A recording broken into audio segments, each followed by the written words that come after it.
जय बाबा भोलेनाथ साधक जनों। शक्ति और रहस्य चैनल में आपका स्वागत है। साधक भाइयों, आज का जो वीडियो है ये एक ऐसे गंभीर विषय पे है जिसको आप सुन करके, जान करके अपने आप को बचा सकते हैं। किसी संकट में डालने से आप अपने आप को बचा सकते हैं। इसीलिए जो है बड़े ही ध्यान से, बड़े ही गंभीरता से सुनिएगा इस विषय को। यदि आपको वीडियो अच्छी लगी तो चैनल को सब्सक्राइब कीजिएगा, बेल आइकन दबा दीजिएगा ताकि जो भी नया वीडियो है उसका नोटिफिकेशन आपको मिलता रहे। तो चलिए जो है वीडियो को शुरू करते हैं।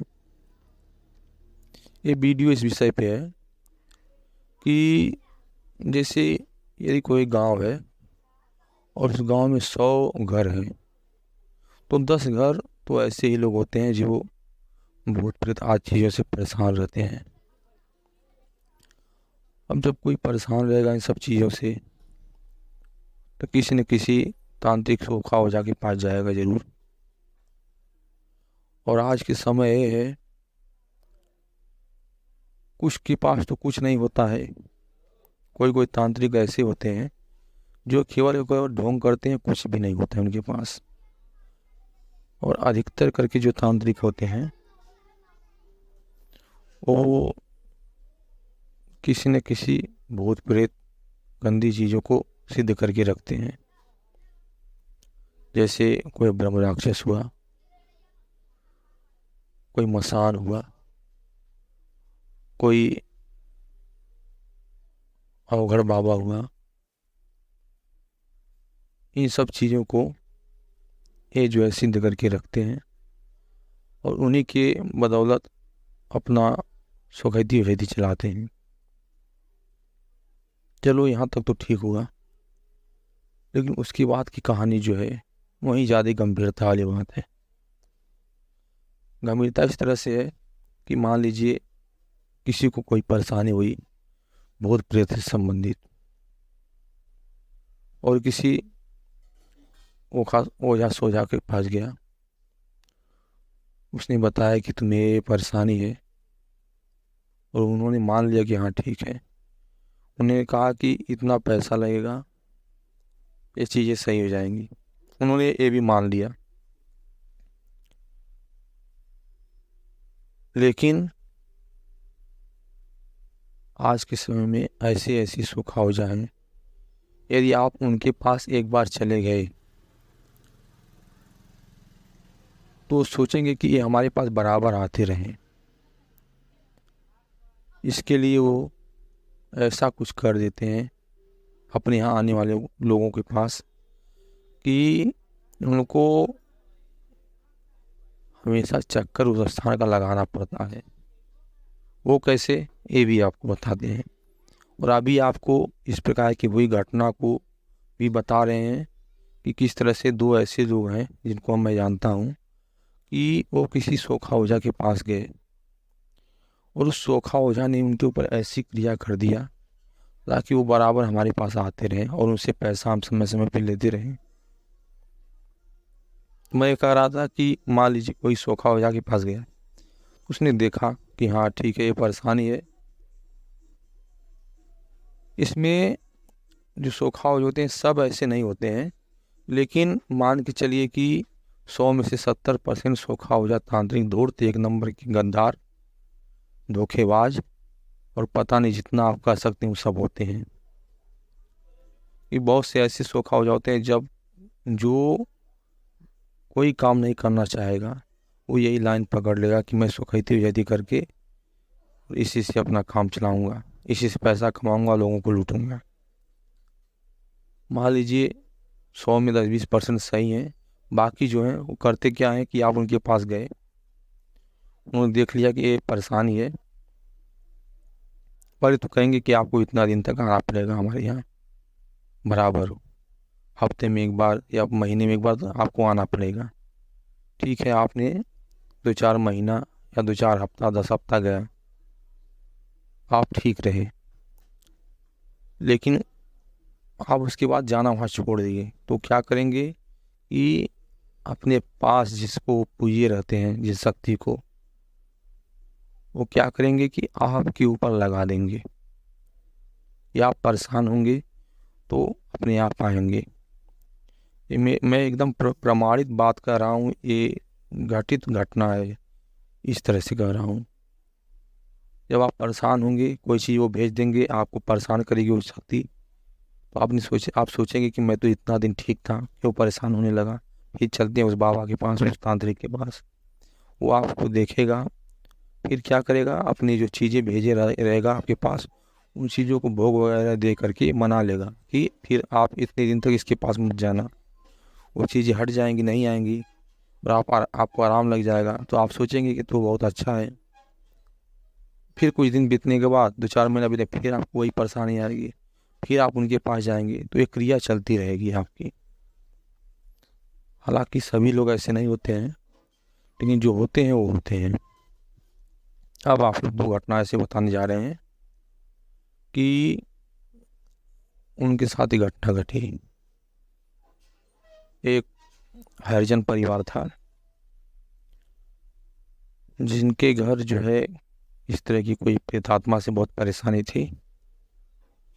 तो एक बाबा के पास गया हूँ, उसका पूरा परिवार गया। तो उन्होंने कहा, पहले तो कहा कि उन्होंने ये हर रविवार को कम से कम 5 रविवार को तुम्हें लगातार आना पड़ेगा।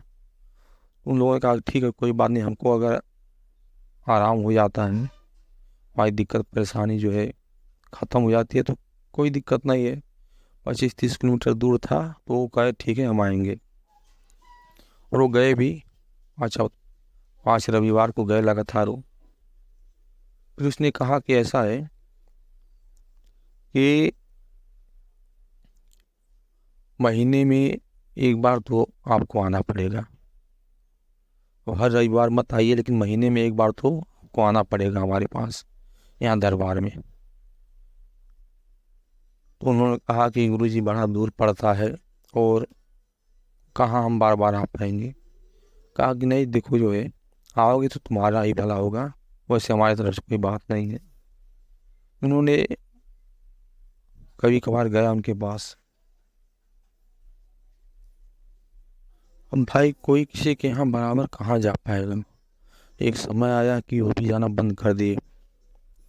उसके बाद जो तांत्रिक था, जब ये जाना कि ये हमारे पास नहीं आ रहे हैं, बस उसने क्या किया कि एक ब्रह्म राक्षस को, जो जिसे वो सिद्ध किया था, उसको भेज दिया इसके घर। वो आया, और इसका एक छोटा लड़का था, मतलब परिवार में सबसे छोटा था, लेकिन उम्र में बहुत छोटा नहीं था, 15-16 साल का था। उसको क्या किया कि उसको एकदम ऐसी स्थिति कर दिया कि मरने वाली स्थिति हो गई। वो जमीन पे गिरा, तड़पने लगा, मुंह से झाग निकलने लगा। तो लोग सोचे कि ये तो जैसे मिर्गी की तरह लग रहा है इसको, लेकिन ये भी सोच रहे थे कि इसके पहले तो कभी इसको ऐसा कोई दिक्कत हुई नहीं थी। उसके बाद जो है, जब स्थिति बहुत खराब हो गई, घर में जब होने लगे, तो थोड़ी दूर पे ही एक भगत रहते थे, थोड़ी बहुत जानकारी उनको थी। वो गए, देखे तो गए तो मामला दूसरा है। उसने अपने देवी देवता के माध्यम से उनको मनाया, शांत किया, और वो जा करके सही हो गया तुरंत। और उन्होंने बताया कि जिसके पास तुम लोग बराबर जाते हो, उसी ने कोई आसुरी शक्ति भेजी थी, ये इसी से उसको परेशानी थी। इस तरह से ये पहली घटना हमने आपको बताया कि आपको बार बार जाने के लिए वो मजबूर कर देते हैं। दूसरी घटना एक और घटी, वो किसी और के साथ घटित हुई थी। वो व्यक्ति भी था, तो किसी तांत्रिक के पास बार बार जाता था। अब कुछ समय ऐसा आया कि उसको जाना छोड़ दिया वहाँ पे। जब जाना छोड़ दिया, तो उसके साथ भी यही घटना हुई। वो जो तांत्रिक था, वो तमाम चीज़ों को भेजा, मसानी शक्तियों को भेज दिया, और भी चीज़ों को भेज दिया कि जब ये परेशान होगा मेरे पास आएगा, उस बहाने से पैसा मिलेगा। उसने भेजा तो ठीक है, एकाएक वो चीज़ें जब आई, वो व्यक्ति जो था उसमें परिवार का सबसे बड़ा लड़का जो था, उसको बुखार हुआ।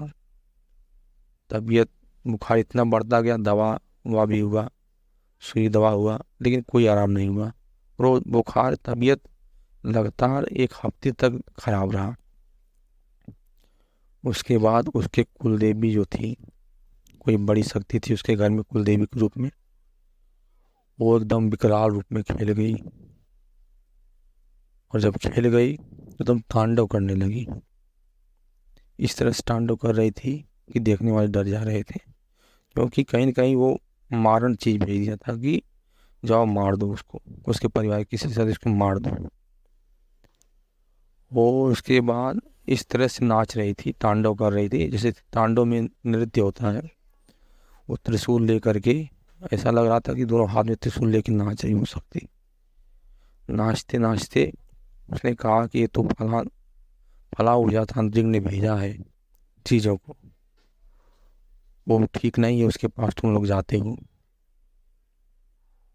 वो अनिष्ट करने के लिए भेजा है। उसके बाद लोगों ने हाथ गोड़ जोड़ा कि माता भूल हो गई, क्षमा करो, और जो भी चीज़ें आई हैं उनको वापस कर दो, रक्षा करो। उन शक्ति ने जो है सब कुछ सही कर दिया। इस तरह की घटनाएं हमने बहुत देखी हैं। बहुत से ऐसे तांत्रिक होते हैं कि यदि आप उनके पास एक बार चले गए तो चाहते हैं कि वो हमेशा हमारे दरबार करते रहें। यदि नहीं करते हैं तो कुछ ना कुछ ऐसी चीज़ों को लगा देंगे कि आप हमेशा परेशान रहेंगे, और आपको महीना 2 महीना में 6 महीना में आपको जाना है हर हाल में उस जगह पे। यही हाल होता है। एक हमारी परिचित हैं, वो कोई दरगाह है, वहाँ पे गए, 1 महीना तक वहाँ रहे। वहाँ स्थिति ये है कि उनको बार बार वहाँ जाना पड़ता है। हर साल 6 महीना में 2 बार 4 बार वहाँ पे जाना पड़ता है, तब जाके वो सही रहते हैं।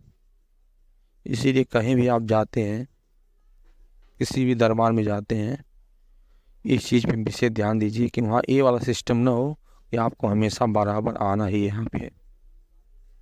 यदि ऐसी सिस्टम है तो भैया वहाँ से किनारा कर लीजिए पहले ही, उसी में भलाई है। यदि आपको जानकारी अच्छी लगी हो, वीडियो अच्छा लगा हो, तो चैनल को सब्सक्राइब कीजिएगा, बेल आइकन दबा दीजिएगा, ताकि जो भी नया वीडियो आए उसका नोटिफिकेशन आपको मिलता रहे।